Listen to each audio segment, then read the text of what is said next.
সুপ্রিভিয়াস আসসালামু আলাইকুম। মৃধা মিডিয়ার পক্ষ থেকে আপনাদের সবাইকে স্বাগতম এবং এখন অতি গুরুত্বপূর্ণ নিউজ নিয়ে আপনার সামনে হাজির হয়েছি। আর সেটা হচ্ছে আজ দুপুর 1টা 15 থেমস রিভারে 11 বছরের একটি শিশু পানিতে পড়ে যায়।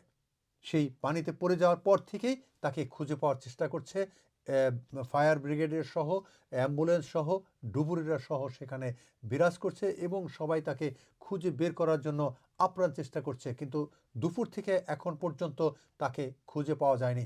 সুপ্রভাত সেই এলাকাটি নদীতে অনেক স্রোত বলে অনেকে জানিয়েছে এবং সেটা সিটি এয়ারপোর্টের সন্নিকটে এবং থেমস নদীতে, অর্থাৎ সেই এলাকাটা হচ্ছে বার্ড হাউস ক্রসওয়ে বার্ড হাউস ক্রসওয়ে যে এলাকাটি, সেই এলাকাতে এই ঘটনাটি ঘটেছে এবং সেখানে এখন অ্যাম্বুলেন্স সহ বিভিন্ন ফায়ার ব্রিগেডার এমনকি হেলিকপ্টার দিয়েও তারা খুঁজে বের করার চেষ্টা করছে, কিন্তু এখন পর্যন্ত সেটা খুঁজে বের করা যায়নি বা সেই লাশ কিংবা সেই মেয়েটির সন্ধান এখনও পায়নি।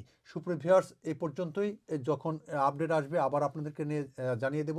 সুপ্রিভিয়ার্স, এই আপডেটটি জানার জন্য, অর্থাৎ 11 বছরের একটি শিশুকন্যা সেখানে পানিতে পড়ে গেছে এবং তারপর থেকে সেই এলাকায় অনেক তৎপর রয়েছে এবং আশঙ্কা করছে যে মেয়েটি হয়তো বা বেঁচে আছে কিংবা মরে গেছে, এখনও বলা যাচ্ছে না।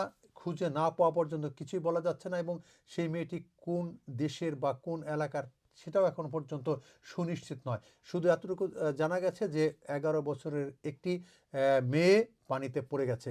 সুপ্রিভিয়ার্স, তাই যাদের ছেলে মেয়ে যারা রয়েছেন তারা যেন সাবধানে থাকেন এবং আপনার একটি অসাবধানতার কারণে একটি প্রাণহানি হতে পারে। সুপ্রিভিয়ার্স, এখনকার পর্যন্ত বিদায় নিচ্ছি। আবার আপডেট আসলে আপনাদের সামনে আবার হাজির হব। সে পর্যন্ত আপনারা সবাই ভালো থাকবেন, সুস্থ থাকবেন, নিরাপদ থাকবেন। আল্লাহ হাফেজ।